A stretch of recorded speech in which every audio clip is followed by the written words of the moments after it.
नमस्ते। आज की इस खास चर्चा में हम सीधे एक बेहद अद्भुत यात्रा पर चलते हैं। जरा एक दृश्य की कल्पना कीजिए। कैलाश पर्वत की ऊंचाई है, अस्त होते सूर्य की सुनहरी किरणें बिखर रही हैं और देवी पार्वती ऊपर से पृथ्वी लोक को निहार रही हैं। वो देखती हैं कि हर गांव, हर घर के द्वार पर छोटे छोटे दीप जगमगा रहे हैं। और इसी खूबसूरत दृश्य से एक ऐसा गहरा सवाल जन्म लेता है जो हमारी आज की इस पूरी चर्चा का आधार है। तो पार्वती जी के मन में ये गहरा सवाल उठा कि क्या शाम को दीपक जलाना केवल एक पुरानी परंपरा है या इसके पीछे कोई छिपी हुई रहस्यमयी आध्यात्मिक शक्ति काम कर रही है। हम अक्सर बिना सोचे समझे इन रिवाजों का पालन करते हैं ना, है ना? लेकिन जब भगवान शिव ने इस सवाल का उत्तर दिया तो मानो ब्रह्मांड का एक बहुत बड़ा रहस्य खुल गया। ये सिर्फ एक कर्मकांड नहीं है, इसके पीछे एक गहरा विज्ञान छिपा है। अब देखिए, यहाँ सबसे दिलचस्प बात आती है संध्या काल यानी गोधूली वेला की परिभाषा। शिवजी बताते हैं कि दिन और रात के मिलन का ये जो समय है ना, ये सबसे ज्यादा संवेदनशील होता है। ये ठीक वो पल है जब ऊर्जाएं अपनी दिशा बदलती हैं, दिव्य शक्तियां स्वर्ग की ओर लौट रही होती हैं और नकारात्मक शक्तियां पृथ्वी पर उतरने लगती हैं। ऐसे में घर के द्वार पर जलता हुआ दीपक सिर्फ रोशनी नहीं देता, ये तो एक तरह का अभेद्य रक्षा कवच बन जाता है। ये अच्छी ऊर्जा को घर में बुलाता है और बुरी शक्तियों को बाहर ही रोक देता है। गायत्री और सुधाकर की पौराणिक कथा। चलिए इस मानवीय कहानी के जरिए संध्या दीप के असली महत्व को थोड़ा और गहराई से समझते हैं। तो कहानी में दो किरदार हैं और दोनों के बीच जमीन आसमान का अंतर है। एक तरफ सुधाकर है, जिसे धर्मशास्त्रों का बहुत ज्ञान है, लेकिन वो पूरे अहंकार से भरा है। उसके लिए पूजा पाठ बस एक ड्यूटी है, एक बोझ की तरह। और दूसरी तरफ उसकी पत्नी गायत्री है, जो बेहद विनम्र है। ईश्वर के प्रति उसकी अटूट श्रद्धा है। गायत्री के लिए द्वार पर जलने वाला संध्या दीप कोई काम नहीं है, बल्कि ईश्वर से जुड़ने का एक बहुत ही गहरा माध्यम है। और पता है, सुधाकर अपनी पत्नी की इस सरल सी भक्ति का अक्सर मजाक उड़ाया करता था। पर कहते हैं ना, सच्ची भक्ति की परीक्षा हमेशा मुश्किल वक्त में ही होती है। अब अयोध्या में अकाल पड़ता है, जरा इस तनाव को महसूस कीजिए। पहले ही महीने में बारिश रुक जाती है और फसलें सूखने लगती हैं। तीसरे महीने तक आते आते पूरा अन्न खत्म, लोग भूखों मरने लगते हैं। छठे महीने में अपने ज्ञान के अहंकार में डूबा सुधाकर पूरी तरह टूटकर हार मान लेता है। लेकिन उस सबसे अंधेरी और भयानक रात में भी गायत्री का विश्वास बिल्कुल नहीं डगमगाता। घर में अन्न जल नहीं है, फिर भी वो पूरी आस्था के साथ अपना संध्या दीप जलाती है। और बस तभी वो अद्भुत चमत्कार होता है। उस घनघोर अंधेरी रात में गायत्री के उस छोटे से दीपक की लौ अचानक से बहुत ऊंची उठने लगती है और वहां स्वयं धन और ऐश्वर्य की देवी माता लक्ष्मी प्रकट होती हैं। उनके वो चमत्कारी शब्द कुछ ऐसे थे: तुम्हारा दीप न केवल तुम्हारे घर को बल्कि संसार को प्रकाशमान करता है। मांगो, तुम्हें क्या वर चाहिए। सोचिए, देवी लक्ष्मी गायत्री की इस अटूट श्रद्धा से इतनी खुश हुई कि उन्होंने उसे वरदान ही दे दिया कि उसके घर का दीपक अब कभी नहीं बुझेगा। तो इस पूरी घटना का सबसे बड़ा सबक क्या है? यही कि सच्ची भक्ति ने अंततः अहंकारी बुद्धि को हरा ही दिया। अगली सुबह जब सुधाकर की आंख खुलती है तो वो हैरान रह जाता है। उसका पूरा घर अन्न, धन और समृद्धि से भरा पड़ा था।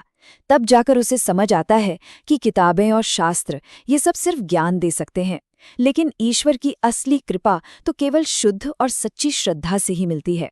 वो आखिरकार अपनी पत्नी की भक्ति के आगे झुक जाता है। दीपक जलाने के महत्वपूर्ण नियम। आइए अब उन व्यावहारिक नियमों और समय के महत्व पर बात करते हैं जो इस पूरे आध्यात्मिक अभ्यास को सफल बनाते हैं। दिशाओं का हमारे जीवन पर बहुत गहरा असर पड़ता है। ये समझना बेहद जरूरी है कि आपका दीपक किस दिशा में रखा है।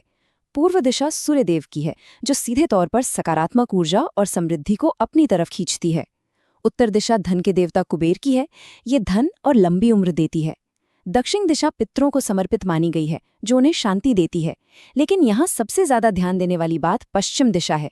पश्चिम दिशा में कभी भी दीपक नहीं जलाना चाहिए, क्योंकि ये सीधे तौर पर नकारात्मक शक्तियों और पतन को न्योता देता है।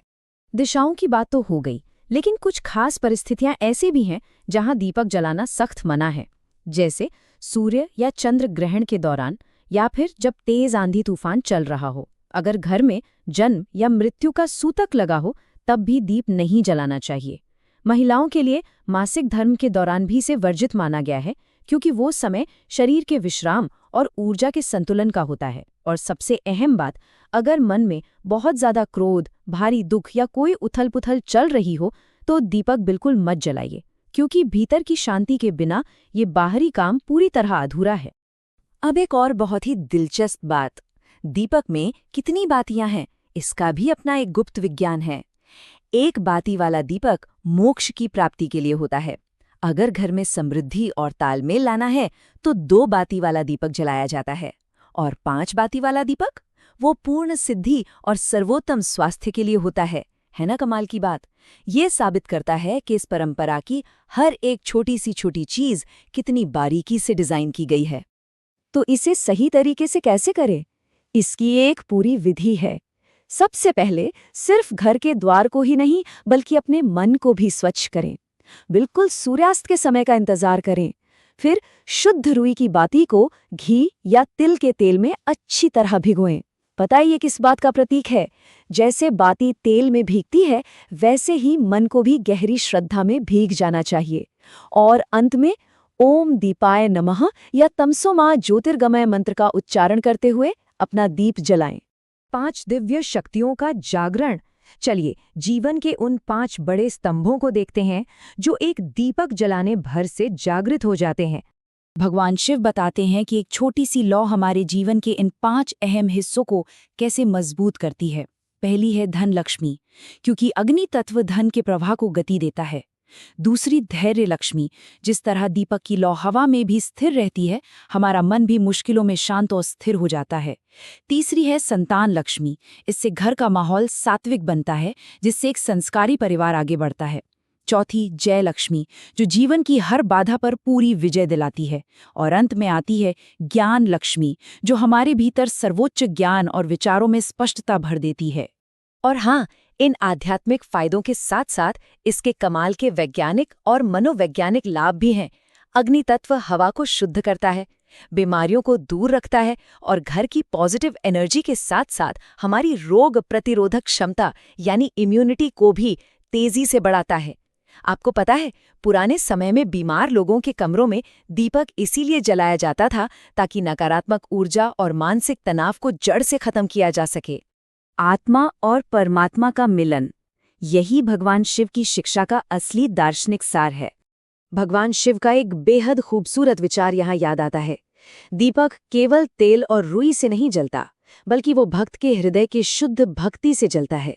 सच कहूं तो ये इस पूरी चर्चा का सबसे अहम हिस्सा है। ये हमें याद दिलाता है कि बाहर द्वार पर जलने वाला वो दीपक वास्तव में हमारी अपनी आत्मा का ही एक आईना है। जब हम दीप जलाते हैं तो सिर्फ बाहर का अंधेरा दूर नहीं होता, बल्कि हमारे भीतर के अज्ञान और अहंकार को मिटाने का भी काम होता है। तो इस चर्चा के अंत में विचार करने के लिए गहरा सवाल छोड़कर जाते हैं। रोजमर्रा के इस भागदौड़ भरी जिंदगी की गोधूली वेला में द्वार पर जलने वाला वो भीतरी प्रकाश आपके लिए किस चीज का प्रतीक है? क्या वो महज एक आदत है या ईश्वर और खुद से जुड़ने का एक सच्चा सचेत प्रयास? इस पर जरूर विचार कीजिएगा। आज के इस विश्लेषण में बस इतना ही। सीखते रहिए और अपने जीवन को इस ज्ञान के प्रकाश से रोशन करते रहिए।